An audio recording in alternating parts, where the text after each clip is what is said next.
Hello once again, welcome to Herd Immunity News. I'm Marcus Botza. Today we're going to be discussing the SNP Green Alliance's hate monster. Yes, the hate monster is back to tell all of us horrible, nasty white men and white boys how disgusting and vile and racist that we are. Police Scotland have on their website a description of what the hate monster is. The hate monster represents a feeling that some people get when they are frustrated and angry and take it out on others because they feel like it. They need to show that they are better than them.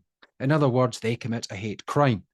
We know that young men aged between 18 and 30 are most likely to commit hate crime, particularly those from social excluded communities who are heavily influenced by their peers. They have deep-rooted feelings of being socially and economically disadvantaged, because they are, combined with ideas about white male entitlement. The hate crime is strongly linked to the range of risk factors, including economic deprivation, adverse childhood experiences, substance abuse, underemployment, and those who grow up in abusive environments. Well, let's just take this one by one. The section this is from the Police Scotland website, the section where they say that they feel that they're better than other people. Well, that's a bit rich coming for them. They're lecturing to us.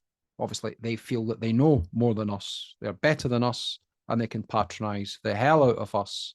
Straight away, they're influencing any decision makers in a court of law where they've earmarked out white male entitlement. Now, looking across at the drug deaths, looking at people living in deprivation, they're all predominantly massively white. These aren't coming from the BAME ethnic minorities. So to say that these people have white entitlement is an absolute disgrace. Now, we've had a go at the SNP Green Alliance before, whether it be chopping doors in half during the COVID regime to try and stop the spread of a virus, whether it be putting rapists in women's prisons next to female prisoners, some of who have been raped, whether it be taking elderly people who are sick with viruses and placing them into nursing homes, exposing them to everybody else during a pandemic, whether it be pushing trial medications on perfectly healthy people like the Johnson regime did.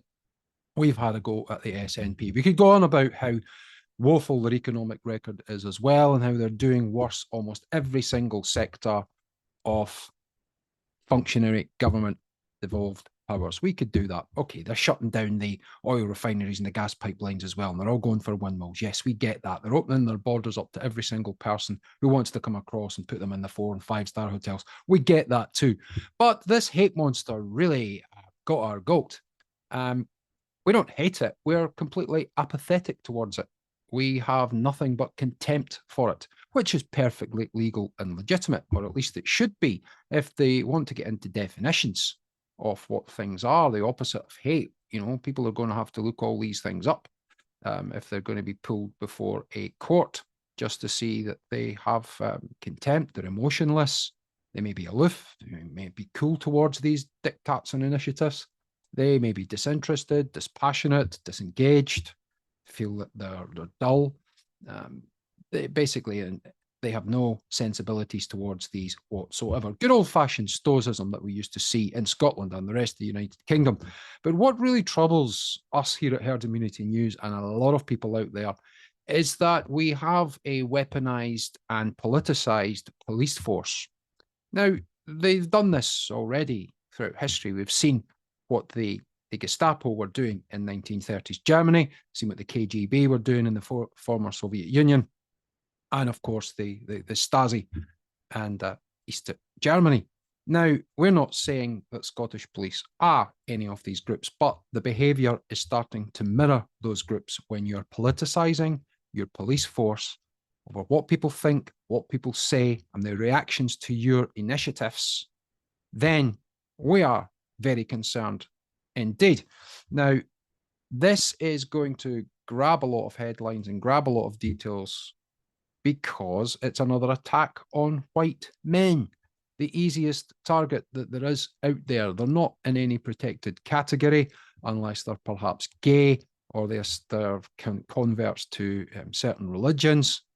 If they're Christians, too bad, as we've seen during the recent years where people, for example, praying outside abortion clinics silently or even holding a silent thought, these people can be arrested. They're being arrested by these community officers that don't have a effing clue about the law They arrest first, ask questions later, but the intimidation tactics are all there. So when the new policies come out, whether it be policies teaching young children about gender, teaching them that before they're prepubescent, they can choose their gender before they choose their bedtime. Boys can be girls, girls can be boys. Obviously, we see this in America with Joe Biden, the so-called Catholic, and his regime taking hold of these chemical castrations of young boys in schools. They're also promoting mastectomies, young ladies having their breasts chopped off. We've seen the likes of Costa Coffee promote this and get away with it. And it's pretty demonic. This is beyond politics. If the SNP Green Alliance were interested in politics, they'd be talking about the economy. They would be talking about crime rates. They would be talking about care of the elderly. They would be addressing the situation that we have in the NHS, where in the NHS, the waiting lists are far higher than any other part of the United Kingdom, all under the SNP's regime. These people are acting the same way, not just as Joe Biden, but they're also in alliance with Justin Trudeau, the Canadian Prime Minister, the former Prime Minister of New Zealand, Jacinda Ardern, one of Prince William's closest friends, of course, and Mr. Macron, Mr. Scholz in Germany, Macron in France. All these people, World Economic Forum, puppets, muppets. Yes, we bang on about the World Economic Forum all the time because of the dangers they represent to the rest of the world. All the Scottish nationalists really need to get their head out of their backsides now to see how hated they are by Mr. Yousaf and his Green Alliance. They're ruining the country before our very eyes. The Scots have absolutely no idea where this is going to take them, where it's going to go, but they like to blame England. They blame Westminster. They blame the Tories. They will move on to blaming Labour, as it looks like Starmer is going to get the keys to 10 Downing Street. Not that we believe that the MPs and politicians have much of a say. They're more or less just empty vassals. They are ugly actors going out on a stage trying to convince everybody else that there is a democracy left in this country and that your vote actually counts. But the one thing that we will guarantee the SNP Green Alliance and Mr. Yousaf from our end is that he can take his hate monster, because this is the right shape and he knows where he can place it. And I think the majority of Scots and Brits will have this complete and utter contempt, aloofness, stoicism towards his new policies. We don't hate it. We don't hate him. We don't hate any of the protected groups. Why would we? But there are things that we stand against. There are matters and policies that we oppose passionately, and we will continue to do so. And the nice way for him to earmark everybody and to place everybody in the categories of conspiracy theorists, anti-vaxxer, domestic terrorist is being used, of course. This is a nice way to introduce his hate monster, to put you in this category. I mean, it's something that you would find on Sesame Street. We actually, when we saw it, we thought it was the Cookie Monster's brother, and he had just gone orange. We thought it was maybe his little skit. It looks like a parody. It looks like a complete fuck up, to be honest with you, and just something that's dribbled out of his mouth at a meeting, and they've rolled with it. Someone's actually put the slides up of this, and it's got legs. It's actually taken course. Some people have contacted us saying this is a distraction for the excess deaths, the COVID inquiry that hasn't been, potential war in Ukraine, the ongoing genocide in Gaza. Yeah, it may well be a distraction, but we cannot ignore the attack that we're seeing on white men and women. Men are the easiest target, of course, because they can be called misogynists. They can be called racists, xenophobes, all the things that the Brexit team and the Brexit campaigners were interested in. And of course, the SNP have never got the message that if they do get independence, which we hope they don't, they would only hand their own national sovereignty over to Brussels and be controlled from there on in. And it is quite interesting when we talk about diversity and inclusion. One of our viewers got in touch with us and he said, if you look at all the other member states, leaders, puppet leaders, they're all white, with the exception of Varadkar over in the Republic of Ireland. In the leadership of the UK, of course, is you have an Indian Prime Minister, Indian British, of course, let's get it right.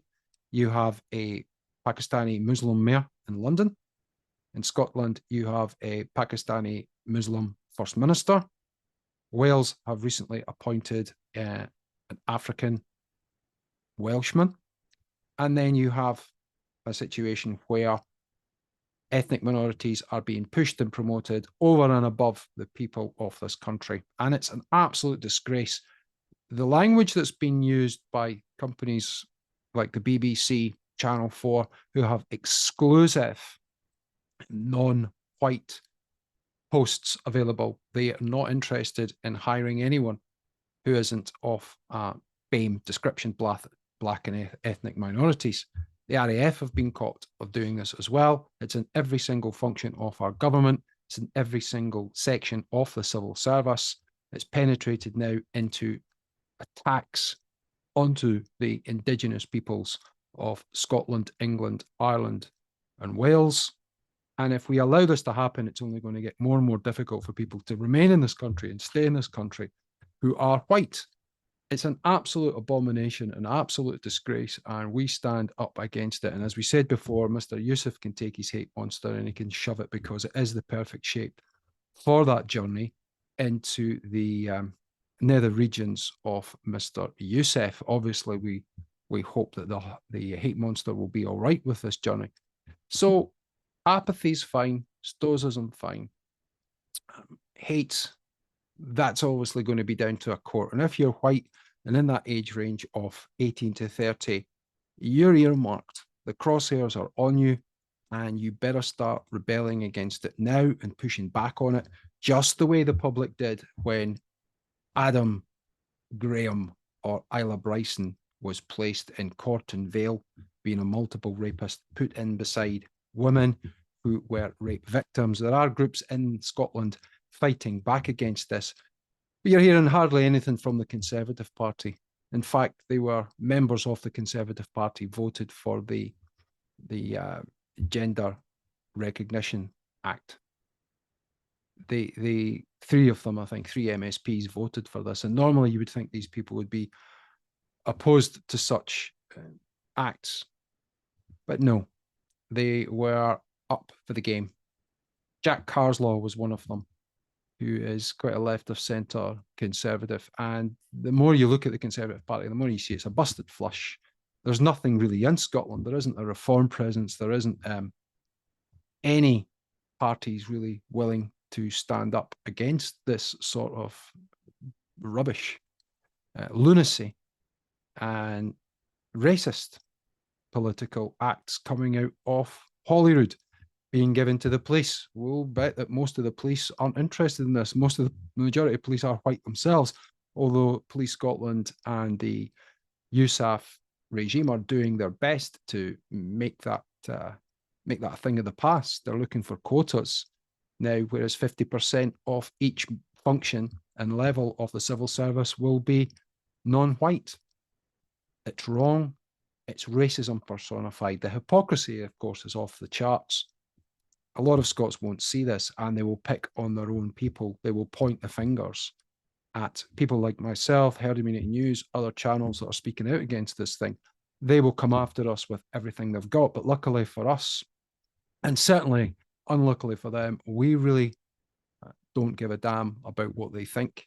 We are happy to repel them. We're happy to oppose them. We don't hate them. We dislike the policies. We're apathetic about a lot of the groups that they want us to admire and adore. And why should we be? Why should we have a commitment to things that we do not believe in whatsoever? Our commitment is to those who we do agree with. Our commitment is to those politicians, thinkers, speakers that we admire, that we will back, that we will support. But they're certainly not to Yousaf and the Green Alliance. Economically, socially, politically, ethically, they mean absolutely nothing to us. We're completely contemptuous of them. We have nothing but apathy for these people. We do not hate them, but we do not respect them, and we do not think that they should be anywhere near the governance of Scotland or anywhere, really, to be honest with you.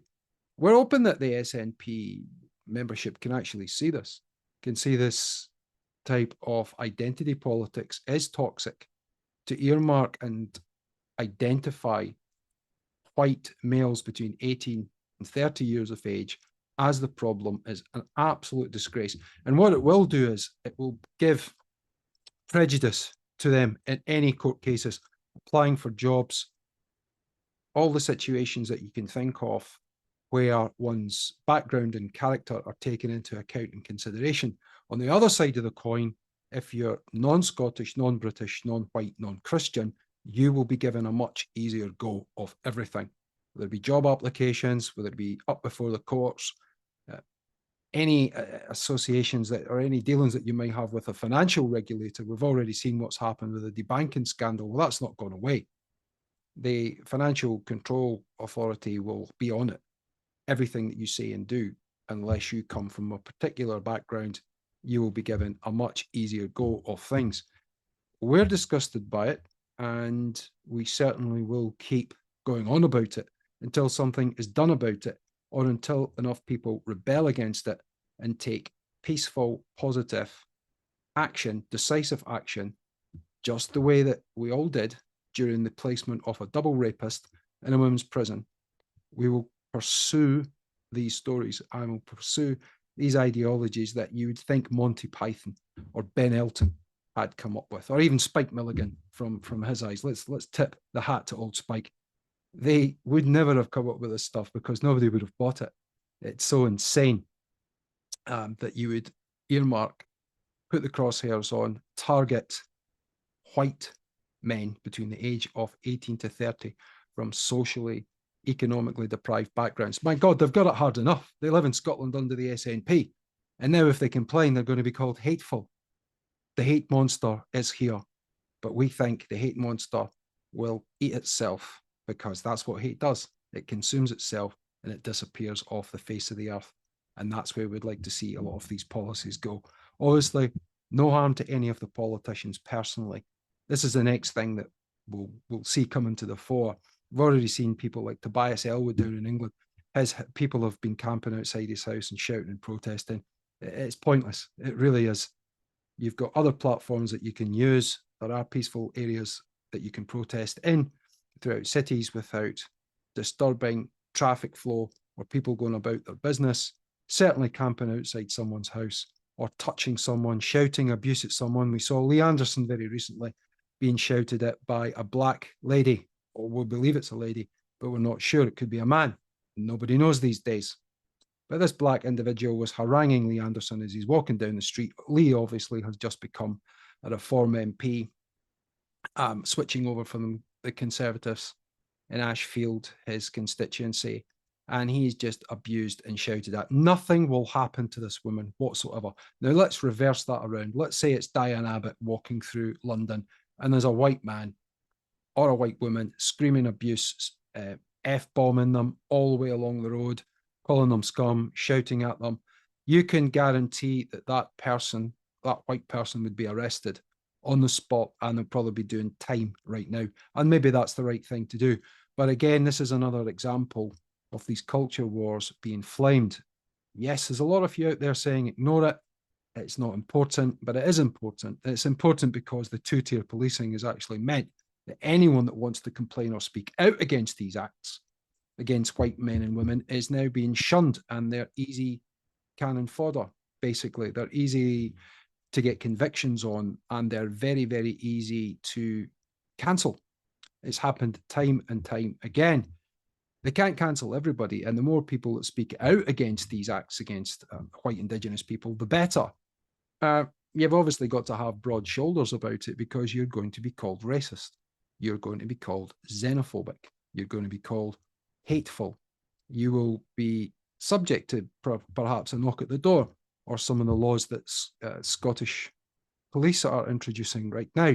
That's why the hate monster has definitely triggered a lot of us, because we see it as the hate monster cherry on the very toxic diversity, inclusion, and equality cake.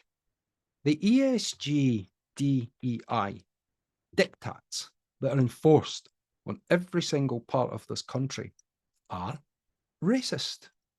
They are systemically racist. If people can't see that by now en masse, then they will all go to the metaphorical sword eventually. The Stasi, the KGB, and of course the Gestapo all used these tactics, all used wrong think, wrong speak to put people in the gulags. Now, we've seen political prisoners already in this country for what they've said and what they've done.